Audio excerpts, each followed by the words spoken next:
Վերադարձանք սիրելի հեռուստադիտողներ եւ առաջինի ուղիղ եթերում շարունակում ենք մեր ընթացքը, շարունակում ենք նաեւ խոսել կարևոր հետաքրքիր ու մեզ հուզող թեմաների մասին։ Այսօր խոսելու ենք որդեգրման մասին, առհասարակ ինչպիսին է որդեգրման կարգը, ինչպես է իրականացվում որդեգրումը, այս եւ մի շարք այլ հարցերի պատասխանները կստանանք մեր հյուրից, որն էլ արդեն տաղավարում է Հայաստանի Հանրապետության աշխատանքի եւ սոցիալական հարցերի նախարարության երեխաների հիմնահարցերի բաժնի գլխավոր մասնագետ Կարինե Բադալյանն է մեր հյուրը, բարի լույս։ Բարի լույս։ Շնորհակալ եմ տաղավարում հյուրընկալվելու համար եւ առաջարկում եմ զրույցը սկսել հենց ամենաառաջին եւ կարեւոր հարցից, առհասարակ, որ երեխաներն են ենթակա որդեգրման համար։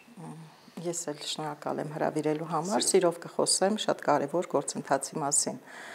Որդեգրման ենթակա են Հայաստանի Հանրապետությունում այն երեխաները, որոնք հայտնվել են առանց ծնողական խնամքի։ Բացի այդ, որդեգրման ենթակա են նաեւ մեկ ծնող ունեցող երեխաները,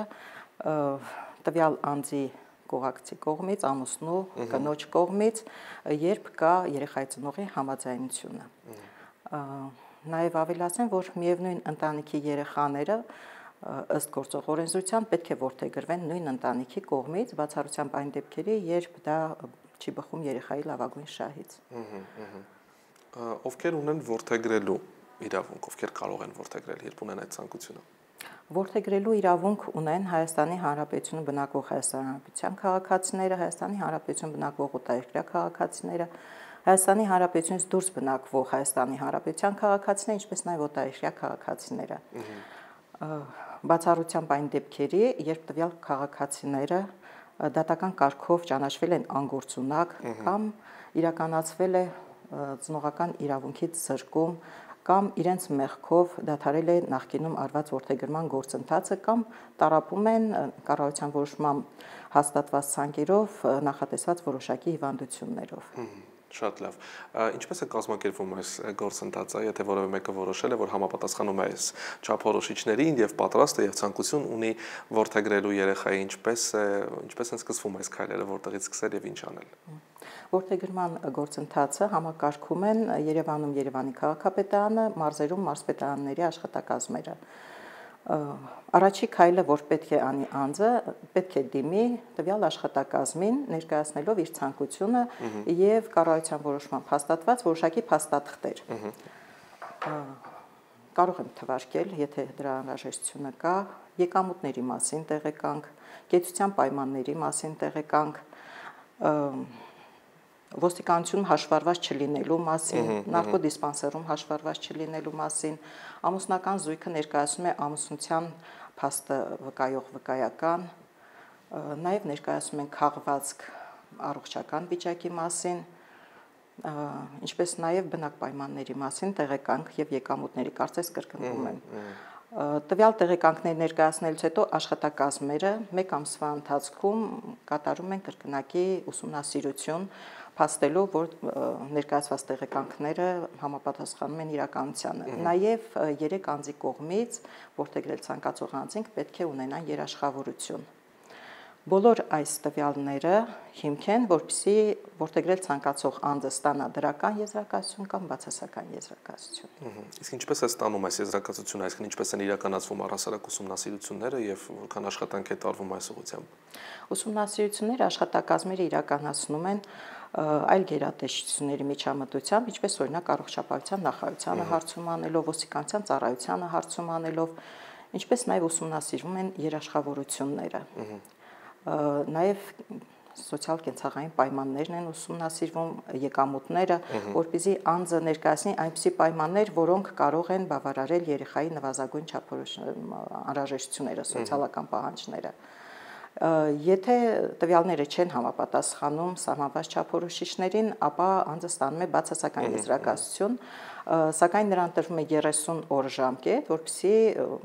ներկայացված տվյալները բերի բավարարին հասնելու։ Եթե 30 օրվա ընթացքում դա չի իրականացվում, ապա բացասական եզրակացությունը մնում է ուժի մեջ։ Դրական եզրակացությունը տրվում է, երբ ամեն ինչ համապատասխանում է նորմերին եւ այն մինչ օրս գործող օրենսդրության համաձայն ուներ 12 ամիս ժամկետ ուժի մեջ մնալու։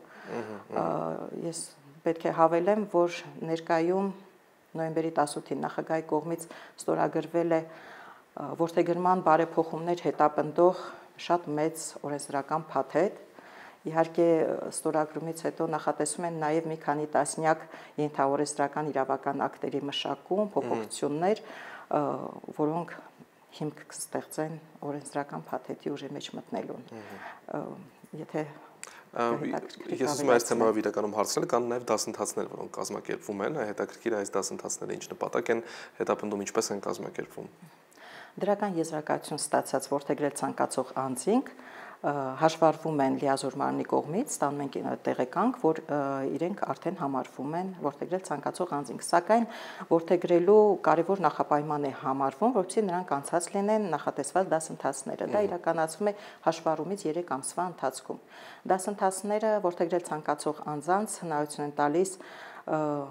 ծանոթանալու որդեգրման գործընթացին իրավական տեսանկյունից, ինչպես նաև ծնողավարման հմտություններ ձեռք բերելու, ճանաչելու հարաբերությունները երեխայի որդեգրված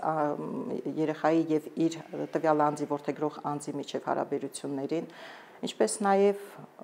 իր պարտականություններին, պարտավորվածություններին ծանոթանալու։ Իսկ ինչ է տեղի ունենում, երբ օրինակ միևնույն երեխային որդեգրելու ցանկություն մի քանի անձ ունի, ինչ տրամաբանությամբ է, այս դեպքում ինչպես է տրվում նախապատվությունը անձանց եւ ինչու հենց այդ անձանց։ Եթե միևնույն երեխային ընտրում են մի քանի որդեգրել ցանկացող անձինք, այս դեպքում նախապատվությունը տրվում է երեխայի խորտ ծնողներին կամ մերձավոր ազգականներին, իսկ եթե նման անձինք ցանկություն չեն հայտնել երեխային որդեգրելու, ապա նախապատվությունը տրվում է ըստ որդեգրել ցանկացող անձանց դիմումների ներկայացման վաղեմության, այսինքն որ անձը ավելի շուտ է տեսել եւ դիմում ներկայացրել, առաջի հնարավորությունը տրամադրվում է տվյալ անձին։ Եթե 14 օրվա ընթացքում տվյալ անձը տեսակցելուց հետո ցանկություն չի հայտնում որդեգրելու գործընթացը շարունակելու, ապա հաջորդ տեսակցության իրավունքը տրվում է հերթականությամբ հաջորդ դիմումատուին։ Նաեւ հավելեմ, որ եթե տվյալ երեխային նաև օտարերկրյա որդեգրել ցանկացող անձ է դիմել, ապա ՀՀ քաղաքացիները ունեն առավելություն եւ օտարերկրյա քաղաքացու ներկայացած դիմումից հետո 7-օրյա ժամկետում, եթե ՀՀ քաղաքացիներից ստացվում են դիմում տեսակցության, ապա առավելություն տրվում է ՀՀ քաղաքացիներին։ Առաջնահերթությունը արդեն տրվում է նրանց։ Իսկ հետաքրքիր է ինչպես է շարունակվում այս գործընթացը, այսինքն տեղի են ունենում տեսակցություններ, իսկ այնուհետև տեսակցությունները շարունակվում են արդեն համաձայնությունը ստանալուց հետո եւ հաջորդ գործընթացը դա դիմումն է, որդեգրել ցանկացող անձինք դիմում են ներկայացում դատարան, քանի որ քաղաքացիական դատարանության օրենսգրքով սահմանված կարգով որդեգրման գործընթացը իրականացում է դատական վճռով։ Եվ սահմանված կան փաստաթղթեր, որոնք անպայման պետք է ներկայացնեն հայցին զուգահեռ։ Դրանց մեջ է մտնում նաև եզրակացությունները, որոնք տալիս են մարզպետարանների եւ Երևանի քաղաքապետարանի աշխատակազմերը, որը ներկայացնում է որդեգրել ցանկացող անձի եւ որդեգիր երեխայի փոխհարաբերությունների մասին փաստեր։ Իսկ կան արդյոք տարիքային սահմանափակումներ որդեգրողի եւ որդեգրման ենթակա երեխայի միջեւ եւ որոնք են այդ սահմանափակումները։ Այո, որդեգրել ցանկացող անձանց եւ որդեգիր երեխայի տարիքային տարբերությունը չպետք է լինի 18 տարուց պակաս եւ 50 տարեկանից ավել, 50 տարուց։ Սա ճիշտ ասած գործող օրենսդրությամբ էր, բայց նոր ստորագրված փաթեթի համաձայն մենք բարելավել ենք վիճակը, սահմանելով, քանի որ կան ընտանիքներ, որտեղ ամուսինների տարիքային տարբերությունը շատ մեծ է, մենք հնարավորություն ենք տվել, որպեսզի այդ տարիքային տարբերությունը մեկ ծնողի տարիքի համեմատությամբ իրականացվի։ Վերջում, այսպես ամփոփելով արդեն մեր զրույցը, հետաքրքիր է թե առհասարակ ոլորտում այս օրերին ինչ բարեփոխումներ կան, ինչ է կատարվում եւ ինչպիսին է դինամիկան, ինչպիսի գնահատական կտակ դուք։ Բարեփոխումներ, ինչպես արդեն ասեցի, նոր ստորագրված օրենսդրական փաթեթով են նախատեսվում։ Բարեփոխումներից են այն, որ դրական եզրակացության 12 ամսվա ժամկետը երկարաձգվել է սահմանելով 18 ամիս, այն, որ եթե նախկինում որդեգրման գործընթացին երեխայի մասնակցությունը սահմանափակված էր տարիքով, այս դեպքում սահմանվում է ըստ հասունության երեխայի, ինչպես նաև ոնց ասեցի, տարիքային տարբերության խնդիրն է կարգավորվել որոշակի հաշվի առնելով մեկ ծնողի տարիքային տարբերություն երեխայի նկատմամբ Բացի այդ նախատեսվում է երեխայի պաշտպանության համակարգի ստեղծում, որտեղ արդեն քաղաքացիները խնդիր չեն ունենա հաճախել մարզպետարաններ կամ քաղաքապետարան երեխաների, որդեգրման ենթակա երեխաների ցանկերին ծանոթանալու, այլ իրենք հասանելիություն կունենան տեղեկատվական համակարգին եւ իրենք կարող են իրենց հասանելիությամբ տեսնել այդ երեխաներին եւ դիմումը անմիջապես on-line ներկայացնել։ Շատ լավ Տիկին Բադալյան, շնորհակալ եմ ձեզ, նախ իհարկե ձեզ եւ ձեր գործընկերներին կատարած կարևոր աշխատանքի համար եւ վստահ եմ, որ դեռ հնարավորություն կունենանք մեր տաղավարում հյուրընկալելու ձեզ եւ զրուցելու այս թեմայի շուրջ։ Շնորհակալ եմ։ Շնորհակալ։ Իսկ մենք սիրելի հեռուստադիտողներ անցնում ենք առաջ, մեր գործընկերը պատրաստել է տեսանյութ, որում ներկայացնում է հայտնի մարդկանց, որոնք որդեգրել են երեխաների, առաջարկում եմ թեման շարունակելով դիտել տեսանյութը ու վերադառնալ։